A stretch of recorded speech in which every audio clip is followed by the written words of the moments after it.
All right, folks, you know, we just finished up last week with what's called CIMA, that's C-I-M-A, the Chinese International Motor Expo. It's becoming one of the biggest in the world.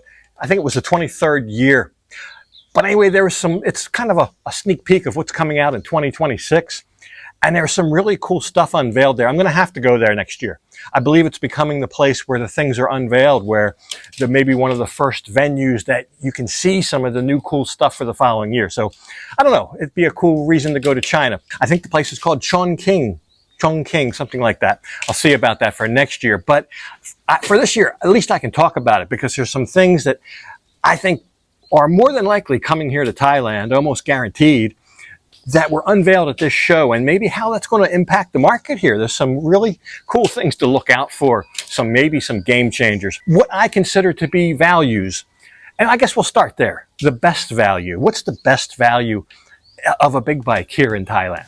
There's lots to pick from already, regardless of what might be coming. What's here now? What's here now as a 2026 model that you can buy today that's an exceptional value? To see that, we have to go down to Kawasaki.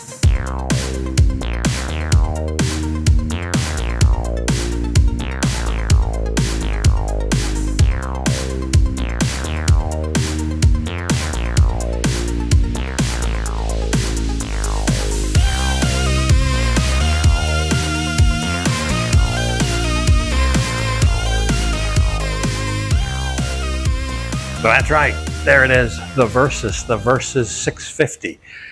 Versatile systems. I had one of these. It was orange. I rode all over Thailand in it. Mine cost about 50,000 baht, or over $1,500 more than this one. This is a 2026. Probably one of the first 2026 models available here. It's a new color for 26, I believe. That blue, pretty decent blue. I like the black. There's a black with like a green stripe. I think that's just as good. Probably that's the one I would buy if I were buying one. You might say, well, why do you say that's a value? Just by price alone, yada, yada. I have kind of an alarm that goes off in my head when I see the features and I see the whole picture of the bike and the price. It kind of dings and says that's a value. But let's forget about that. I have a mathematical theory as well. It's called price per cubic centimeter. That's right. Just take the price of the bike, divide by how many cubic centimeters the motor is. I'll tell you what we'll do. Before I do the math equation on this one, let's do it on a Honda Wave. The Honda Wave, almost universally known as the biggest value here in Thailand.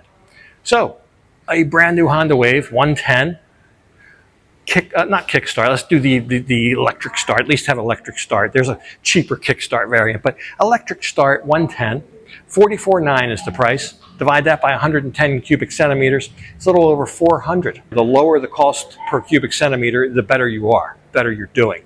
So the Honda Wave, about 400 baht-ish per cubic centimeter. Well, if we do this guy, it comes out less. 259,000 divided by 650, it's under 400, less than a Honda Wave. So it's cheaper per cubic centimeter than a Honda Wave. That's a valuation that's hard to argue with just as a baseline. Of course, there's a lot of other things to consider. Resale value, are you going to like the bike? Is it comfortable? But I tell you, this bike here, in general, if you took, I don't know, a teaspoon of performance and a tablespoon of comfort and a cup of modern tech like the LED lights and the TFT screen they've put on it now, mixed all that up in a blender, that's what would pop out, regardless of what might come and what might not come. This one's here now. So wins my best value award, and that's why. I know that this is about big bikes, but I'd be remiss. I just noticed here at Kawasaki when I walked in, they started selling Zantes scooters. Zantes, the extra large or large scooter market, is very big here in Thailand. And hey, they might sell more of those than they do their Kawasaki's. The big flagship of Zantes this year, the 368K. But the value, here again, the value would be the 368D. They don't have any of those. They have the G and the K. But 368D, same motor, just less bells and whistles, put it that way. It's more of a stripped version of the 368K. And you can get that for 134,000. It's 368 cubic centimeters. That's a good value. It's a very good value. You know, a lot of people will say, why don't you recommend the big scooter class more? Well, that's why, because other than those that I do feature here, the other ones are not good values. You take your standard X-Max or The other one, the ADV 350, for example, a lot of people buying like that. They're terrible in price per cubic centimeter. I think they're both 550 baht per cubic centimeter. In fact, the worst deal on two wheels ever to grace Thailand shores is cost over 1,000 baht per cubic centimeter. It's an extra large scooter. It's called the T-Max. The tech version of that is 569,000 and it's only 560 cc's. You do the math, it's over 1,000 baht per cc. That's why I don't recommend them. But the Zantes, on the other hand, and the GPX DZ3, they score high on that. Resale, you might take a little beating, but you're not paying as much to start with.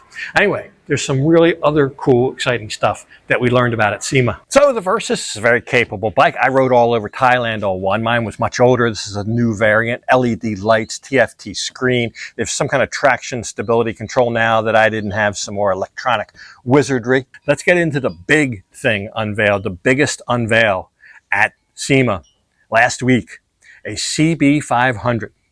A CB500, now if you follow bikes, you'll know that was a product of the 1970s, mid to late 70s, the CB500. I'll show you a picture of one.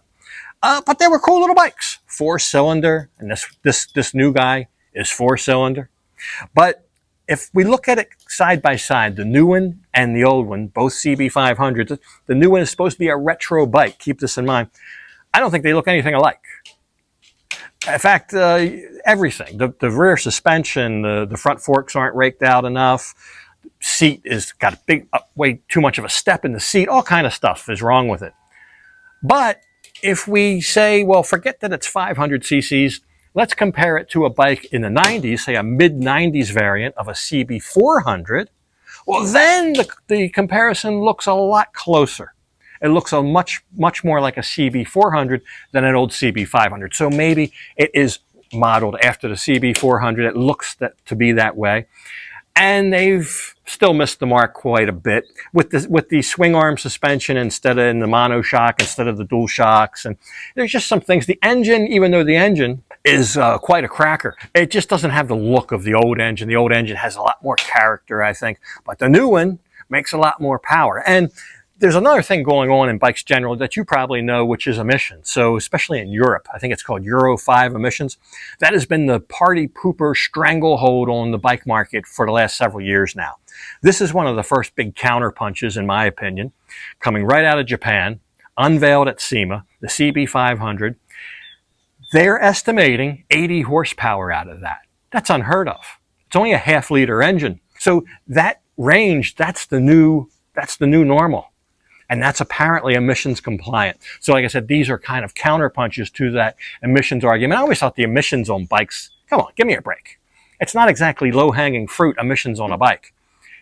This has been going on 40 years. I remember when I first got my license, one of the first things I had to do is take my car that I just bought and take it through emissions testing. This is back in the mid-80s. And pay $10, which that was a lot of money for me back then, $10. Pay my $10, get it tested. And then you're pulling out with your sticker or whatever paper they give you. And I'm trying to pull out in the traffic, and here comes a dump truck down the road, billowing black smoke, big Mack dump truck loaded up with gravel or something. And I got to wait for him to pass so I can safely pull out and get in this behind in his wake of black smoke, choking on that. It didn't have air conditioning, had the windows rolled down. I couldn't afford air conditioning back then. And I said, why am I, with my little car, subject to emissions tests, but a big commercial truck billowing black smoke is not? So it's never been fair. That's the low-hanging fruit. And a motorcycle, in the Northeast, I suspect in a lot of Europe, a lot of people only ride on the weekends. Not all like me, where they had a motorcycle for primary transportation. A lot of them were just weekend warriors on the bikes. So to put all these, emission controls on motorcycles, I always thought was just a little bit much. But anyway, everybody had to take a step back to comply with that. But now I think we're taking steps forward again. If this comes to Europe, a 500cc, 80 horsepower bike, inline 4, that looks pretty sharp, I would give this bike, as it sits here, I'd give this a 9 out of 10, just as a standard motorcycle. As a retro, I'm not really getting some of the retroness out of it with the swing arm suspension and the new motor and all. I would give it maybe a 5.5 or 6 out of 10 for retro. But as just as of what it is, a standard bike here in 2025, 2026, I think it's a 9 out of 10, if not maybe a 10 out of 10 almost. I'd have to sit on it to see the comfort and everything, but it looks like it's really going to be something. There should be no reason that doesn't come here. I think it would sell exceptionally well in the Thai market. So the old CB400 reborn as a 500, some more modern features. It kind of takes a little bit away from the retro look, but the fun factor should be off the charts. So it is the Chinese motor show. So it's a chance for all the Chinese manufacturers to show their wares. And there may be Chinese manufacturers you've never heard of. There may be some that are selling. I mean, a lot of these bikes that they're showcasing are already available, some in the UK. I think some in the US as well. Benda is one of the big ones. Check this out. This is just incredible, this thing. The LFC700. Here again, an inline 4-cylinder. Now, this guy only makes in the, I don't know, in the 70 horsepower range. It's not going to set the world on fire. But the look and the style of this bike, it's got like an automatic lowering suspension. And it looks like something Batman would ride. It looks like Batman's motorcycle. It's got little lights that flip out from the sides. It's got the suspension, TFT screen. It's just the way it's all put together. It's a cruiser with a very, very modern twist. Great big 300 series rear tire. Not sure why you need that with only the 70 horsepower or whatever, but okay. It's the whole package that makes it look like this. And I don't know how it rides. A lot of times the bikes with those great big 300 series tires don't ride too well. They tend to follow the humps in the road. And for here, it might not be very good ride. It's a very low sitting bike. So for speed bumps, not too good. And there's speed bumps everywhere here. So I'm not sure it'd be a good bike for Thailand, but it's definitely something with a cool factor, I think. And if I was going to buy a cruiser type bike, I would definitely have to look at that. And how many cruisers do you see that are 4-cylinder, inline 4 cylinders? Here again, punching back at the emission standards. And I believe this is already for sale in the UK at about 9,000 quid. If you translate that to baht, and let's just say for the sake of argument that it would cost the same in the UK as it would here, I think that comes out to about, I don't know, 370,000, 365, something. I would never have expected that from a Chinese manufacturer, yet there it is. Benda, you may know them as Keyway, because I believe in the US they're sold under the Keyway badge, and I believe here in Thailand the same. I believe you can buy a Benda, but it might have a Keyway badge on it, or at least maybe Keyway just imports them. I'm not sure about that, but they are available. So another Chinese manufacturer that really surprised me, caught me off guard. I believe it's VOGE, V-O-G-E, could be Vogue, but I'm thinking my money's on VOGE. I had never heard of them. I got to tell you, this is also on sale right now in the UK. VOGE DS625X. It's an adventure type bike. Now, there's something going on because I believe VOGE, V-O-G-E, and Kove, K-O-V-E, I think they're singing from the same sheet of music here. Kove has almost the identical bike. They both look like miniature versions of the BMW GS. I believe Loken is the big Chinese manufacturer that makes at least the VOGE. I believe they make some stuff for the GS. They might even make the motors, I'm not sure. But they make some things for the BMW GS, and their bikes are starting to emulate that. So they're using the same parts that you might find on a GS. And I think it's very well executed. Now, here's the thing. This bike, I think it's a 580cc parallel twin. They call it a 625, whatever. It's on sale in the UK for about £6,000. Okay, so what's that? I don't know, 200 and under 300,000. It would be way under 300,000 baht for this bike, a very capable adventure type bike, touring / adventure, but this has got the spoke wheels, the all-terrain tires. It's got a little bit more ride height. It's got all the little gimmicks like the hand guards, the skid plates. It's got all the ADV type stuff for an adventure bike. And that is a very popular segment right now. So Kove has got the same thing. They call these GS killers because now you have the GS 450. I bet you this will be less, if it comes here, less than a GS 450, and you're getting basically a 600cc parallel twin 580. I asked AI what the likelihood of them coming here. It's a very high likelihood because their other products are already sold here. So this great big manufacturer, Loken, I think it is, they were already have imports coming here every day. And they may be less, they may actually cost less here than they do in the UK. Of course, shipping isn't as far. The agreement might be different. The tariffs, who knows, the taxes. It might, if anything, be cheaper here than it is even in the UK. That would really mix things up here. So CF Moto used to be here. CF Moto had another big, huge display there. They've really upped their game. I went in there 5 years ago at the old dealership, used to be on Pattaya 3rd Road. They're gone now. They didn't make it. But they've continued to grow. They're making it in other places, including in the U.S. You can buy them in the U.S. And there's a new 700 series adventure bike that would compete with just about anything else on the market. Not as exciting as that CB500. I think that is the big takeaway from CIMA. Huge. Also, you can test ride bikes there. It was a really well done event from watching all the videos. There's not many, but there's some creators that went there or invited or whatever. But I will try to do that next year. It seems like the place to be. That's right. I hope this will be coming to Thailand soon. I believe it would sell very well. I think the look on this guy's face here says it all. Well, check it out. It's so cool.